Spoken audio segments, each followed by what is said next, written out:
Hello guys, ayan ang lola nyo at may laboy na naman at formang-forma. Sana naman kaya ang punta.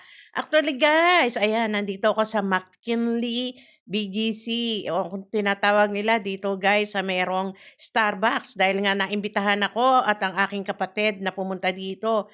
By the way guys, ang Starbucks dito ay napakaganda at siyempre guys, dahil nga marami silang mga mugs at cups na nandito guys, parang gusto kong bumili. Pero dahil nga guys, ang pagpunta namin dito ay para bigay lamang ang padala ng aking kapatid para sa kanyang kaibigan, anak ng kanyang kaibigan. Kaya eto, dito kami napunta. At syempre guys, kinuha na yung order namin. At eto na nga po guys, the best ang service dito sa Starbucks McKinley. Ayan. At siyempre dahil nga kakain din kami, lumipat kami dito sa Wobbly Pan, Spanish Bistro.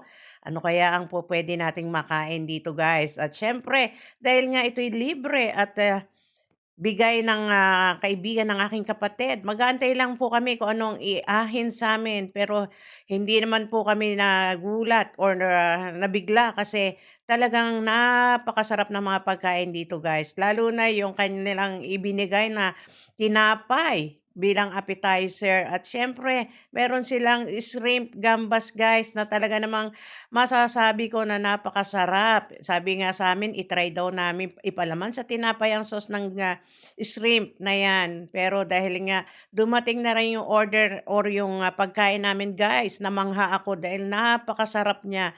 At siyempre guys, ito yung first time kong kumain ng arroz valenciana at ang masasabi ko ay highly recommended itong wobbly pan, guys.